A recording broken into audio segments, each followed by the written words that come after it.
為新戲玩自殘，紋身白髮家輝話好興奮。見到家輝咁有勢嘅驅魔人碌入埋一陣先，日前佢就為新戲陀地驅魔人開鏡拜神。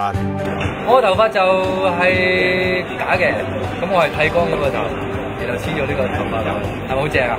正頂啦！今次你又演又導啊！唔知係咪上次處男執到嘅盂蘭神功嚇出條血路？今次新戲繼續用鬼包裝成偵探片。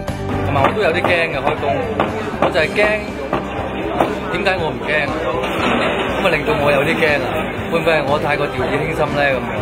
咁我所以今日開工我都即係有 exciting， 但係就唔係話 worry 咯。咁變咗就都幾開心。